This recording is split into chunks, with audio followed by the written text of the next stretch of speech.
This one is a very controversial question.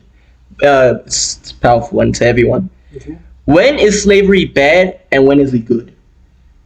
I think like slavery is It has never been good. slavery is life, bro. You're a slave of what you love. That's what it is. Okay, so I think if I had to answer the question, right? Okay. When is slavery bad and when is it good? To answer that first part, slavery is never good, right? It's never a good thing because it's wrong to put someone to like let someone do something without their own will. And let's not put this in the fleshly terms, but let's put this in spiritual terms. Yeah. If you're a non-believer, or even as a believer, sometimes you can be a slave to sin, right? And that's the most extreme part of slavery. That's taking it to the complete extreme. You can be a slave to your sin. Let's take fear, for example. If you are a slave to fear, you can be in the most fearless situation and still be like, yo, I'm afraid. Like, let's say, you could be like, let's take Peter, for example. He was literally with God. Oh, actually, all the apostles in the boat with Jesus. They were all with God. But because they were a slave to fear, they instead panicked instead of just like, Jesus, please calm the storm. Look at this. Yeah, again, bro. I don't think slavery is bad, though. I might have to cut that out the video. Nah, bro. Nah. Look, bro.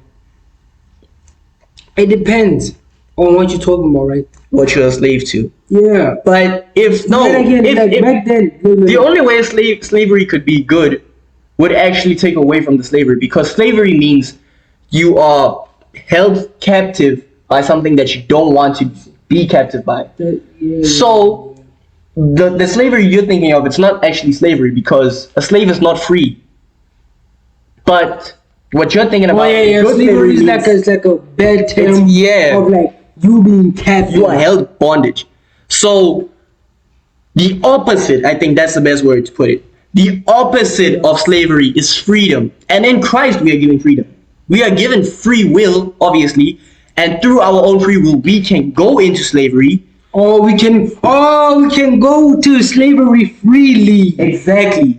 And then and as you try anytime you want. Exactly. You know what I'm saying? But Christ didn't have a gun to your head like, yo, JR. Exactly.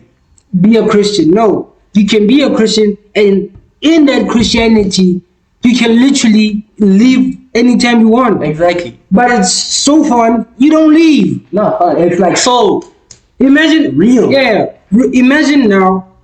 Let me see. Imagine now if the Roman Empire slaves are like, okay, you can leave anytime. You think those people wouldn't have left? But yet again, this story is like played in Egypt, in Exodus. It's like, I don't want them to leave. I don't want them to leave. You see, Pharaoh was keeping them captive. That was slavery. Then Christ brought Moses in the mix. So it's like, let me give them freedom. That like, and that's a perfect example of what our flesh does. Because our flesh, once it's like free, is looking for a ruler again. Yeah, it's looking for another slave master. Because it still has the slavery mindset. Yeah. So, our flesh, like constantly when we're looking for something, bro, like, so we can unintentionally go into slavery. You see, that's where like sin. It's human nature to be slaves. Exactly. I don't like you. And there's this one quote that says, "Slavery feels like freedom until you try and leave." So you can be totally unaware that you're a slave to something. But again, until you try and leave it. It's conditioning, bro. Because ever since we were young, everything's been put like, bah. This is your identity. This is your barrier. This is your master. You get what I'm saying? Yeah. Like whether it's money, whether it's food, whether it's like a lot of things, bro. You know you can eat like only once a week and still survive. But because of conditioning. Because of conditioning, you are addicted to food. So you are a slave to addiction. To the point where you feel like you have to eat 3 times a day. You have to eat, and you don't need to eat. I mean, Jesus didn't eat for 40 days, bro. Not even just Jesus. I think, who is this? Moses also fasted once for 40 days. What about bro. the guy that was in the whale's belly? Exactly, in the whale's belly, bro. Didn't eat. Exactly. Like, bro, if they can do it, that definitely means you can go without And food. don't say, oh, we are not the same. No, we are humans. We Exactly. are Jesus We came. literally have the same formula. Jesus came. John 1, we just read it. It says that Jesus came as a man. As a man to represent that. This is the peak. This is what you can do, This is right? literally, this is peak humanity right there.